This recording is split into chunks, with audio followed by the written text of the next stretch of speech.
Hi everybody, my name is Andrea Del Prete and today I'd like to present you VBOC, an algorithm for learning the viability kernel of a robot manipulator. So first of all, to motivate this work, let me tell you why I think it is important that we care about safety in robotics. Today, safety is crucial for human-robot collaboration in industrial environments where we want to make sure that robots do not harm humans. But tomorrow, safety could become even more relevant when robots will be driven by black box data-driven control policies, and we'll need to somehow certify that the robot is never going to do things that we don't want it to do. So let's start by defining the problem formally. We consider a nonlinear dynamical system subject to nonlinear constraints, which, for instance, can model joint limits and obstacle avoidance. For this system, we want to compute the so-called viability kernel, which is the set of all the states starting from which we can avoid violating constraints in the future. This would be the green set V in the figure. If we know such a set, then ensuring safety becomes trivial because we can just simply impose that the next state is going to remain inside the set V and everything is going to be fine. The problem, however, with this approach is that the viability kernel is in general unknown for a nonlinear system.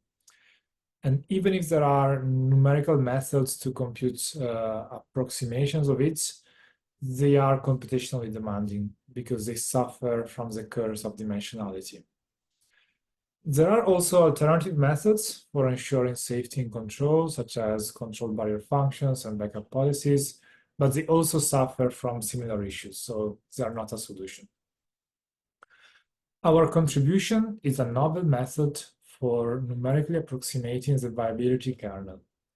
Our method relies on trajectory optimization for computing states that are on the boundary of the viability kernel, and then it uses supervised deep learning to approximate the set.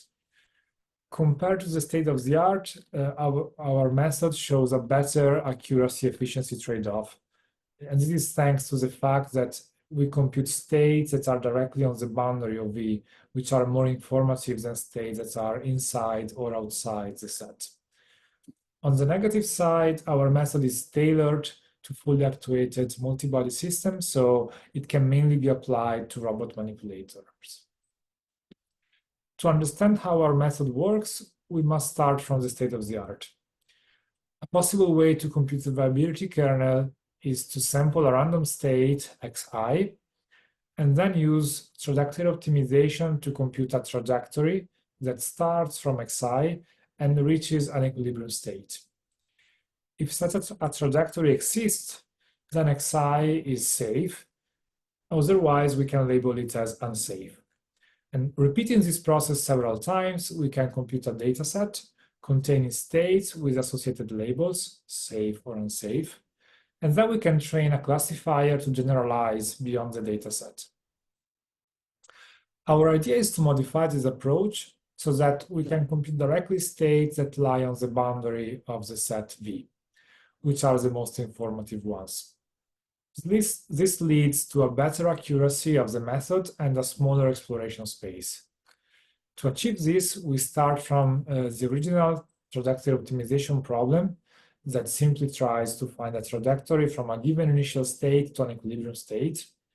And instead of fixing the initial state at 0, we leave it free and we maximize a linear cost function of it, with the vector A being randomly sampled. By doing so, we have a theorem in the paper that, under very reasonable assumptions, ensures that the optimal initial state of this problem is always on the boundary of the viability kernel V.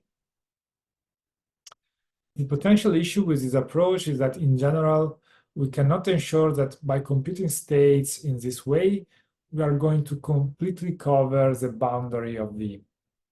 However, in the paper, we have proven that if the set V is star convex, then our method can cover it completely. And we also show that the viability kernel of robot manipulators is indeed star-convex. So for robot manipulators, our method can completely cover the boundary of the set. To validate our approach, we have compared it against two state-of-the-art algorithms. One is active learning, and the other one is Hamilton-Jacobi reachability. We have given the three algorithms the same computation time, and we have observed how the root mean square error evolved over time. We can see in these plots that for both a 2 degrees of freedom and a 3 degrees of freedom manipulator, our method greatly outperformed the other methods, achieving 2 times accuracy for the same computation time, or the same accuracy but 6 times faster. In conclusion, we have presented a new method for numerically approximating the viability kernel, which achieves a better accuracy-efficiency trade-off than pre-existing methods, but that is currently limited to fully actuated robots. In the future, we'd like to extend our method to handle underactuated systems and scaling to higher dimensions exploiting GPUs, and providing theoretical guarantees on the resulting approximated set. Moreover, we'd also like to account for uncertainties and to extend the method to account for dynamic obstacles. Thank you for your attention.